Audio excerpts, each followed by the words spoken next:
Hello students, today we are going to see about the transfer function, which is a last one topic of your fourth unit, transfer function.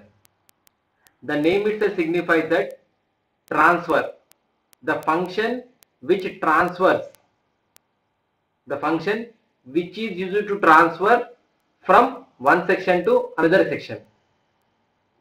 So the transfer function is defined as the ratio of Laplace transform of output to the Laplace transform of input when all the initial conditions are assumed to be 0. So the transfer function is nothing but it is the ratio of the Laplace transform of output to the Laplace transform of input. Actually, this transfer function is indicated with h of s. The transfer function is indicated with h of s. So the transfer function is represented with h of s, where h of s is a complex function. H of s is a complex function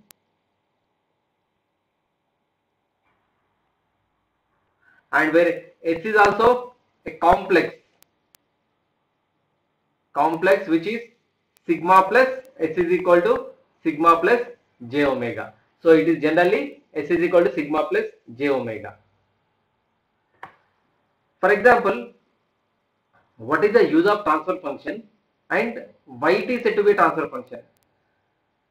For example, if you consider one circuit, let us consider this is one circuit. This is one circuit. To this circuit you have applied some input and you are getting some output. It means that this applied input is for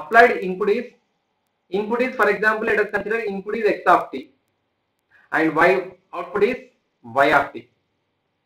This input actually we have applied x of t as the input, but it is transferred to y of t. So who is transferring? This circuit is transferring that input x of t into the y of t. Have you understood? By applying this to the circuit, we are getting at the output, we are not getting x of t, we are getting I of t. This y of t is nothing but it is a response of the circuit which is obtained by applying x of t to the circuit.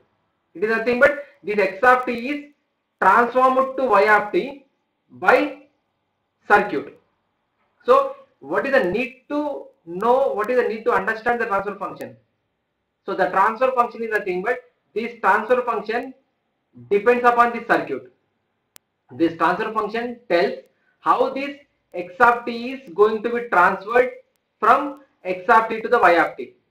How you are going to get a y of t from x of t. It means that you can analyze the circuit. If you know the transfer function, you can analyze for different inputs what type of output you are going to get. So that is the use of transfer function. So generally x of t, for example, this is h of t. If I apply Laplace transform,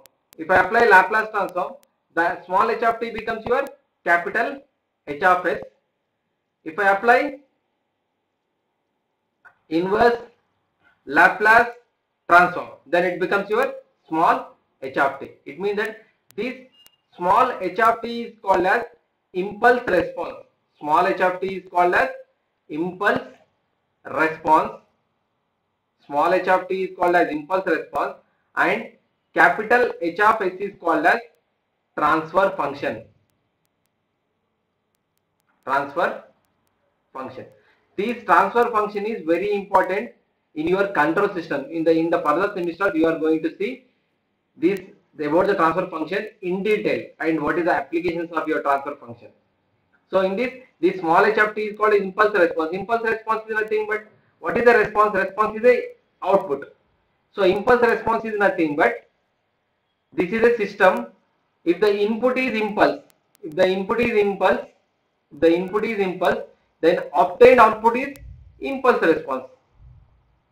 Obtained output is impulse response.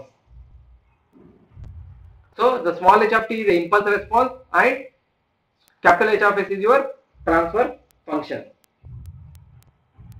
So according to the definition of transfer function, that is a output, that is the ratio of y of s by, that is your transfer function Laplace transform of output to the Laplace transform of input. For example, if x of t is applied as an input to one circuit, the circuit will give y of t as the output. Then if I consider it's a Laplace transform, the Laplace transform of x of t is your x of s, the Laplace transform of your y of t is equal to y of s.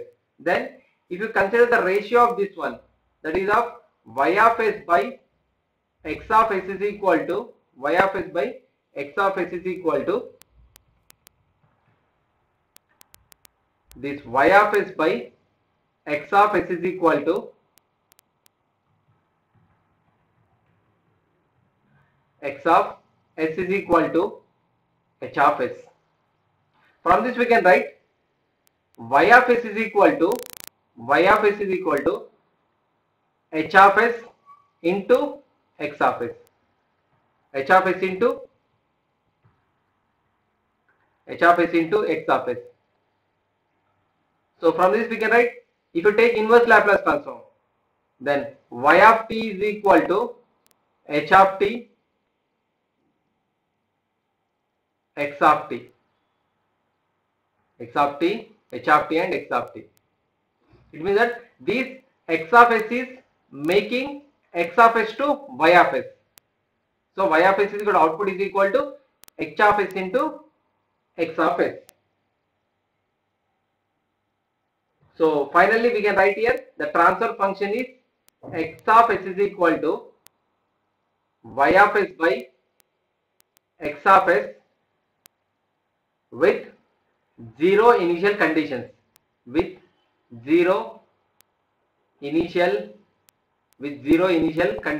Already we have seen what is the initial condition.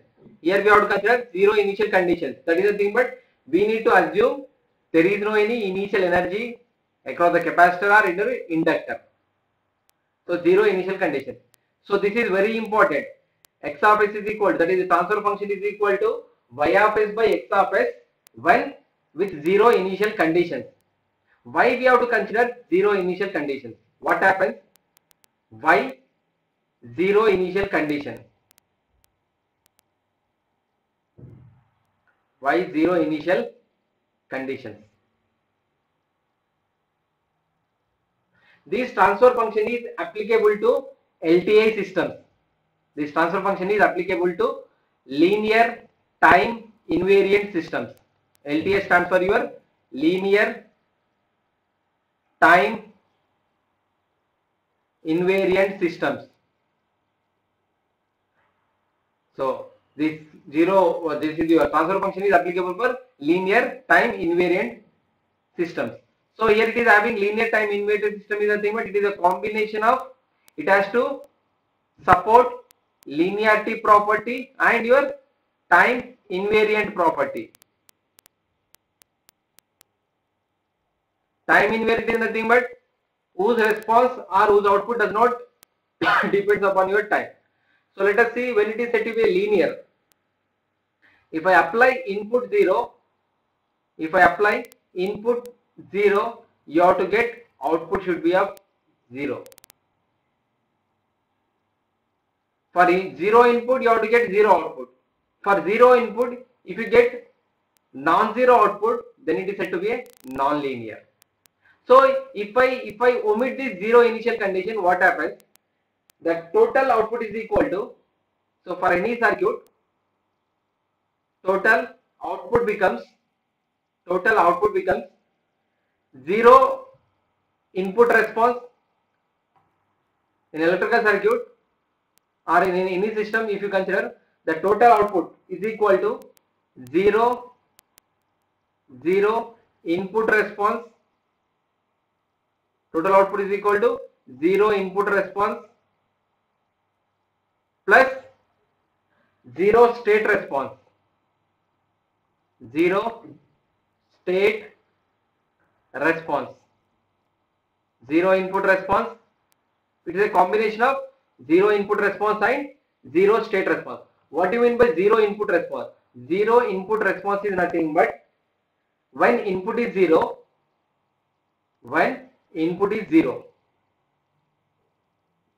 here when input is applied,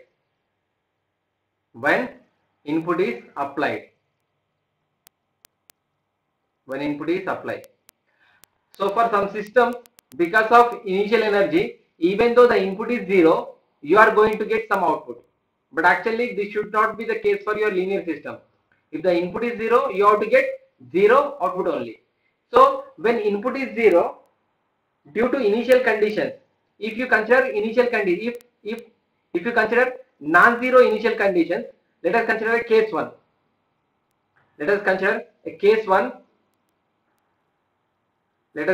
a case 1 with 0 input, and non-zero. This is a when input is 0 and this is a response due to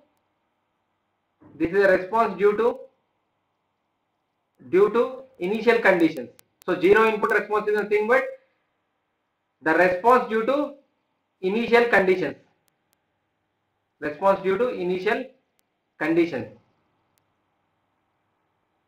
Or non-zero initial conditions. So case 1 is 0 input and non-zero initial conditions. With non-zero initial conditions, what happens? Total output is equal to, it is a combination of 0 input response. 0 input response is nothing but here you are applied, input is 0. When input is 0, so but here we are considering non-zero initial conditions. It is nothing but some value here you are going to get, something of 0 input response, some value. So 0 input response you are going to get, a non-zero value you are going to get, and this is a response when input is applied. But actually in the case 1 we have considered 0 input. It is nothing but this is a value of 0. So in this case, even though the 0 input is applied, you are going to get some non-zero response. But for linear system, if input is 0, you have to get output should be 0. So by considering non-zero initial conditions, it is violating your linearity property. That's why we have to consider 0 initial conditions. If you consider 0 initial conditions, for example, case 2, 0 input and 0 initial conditions.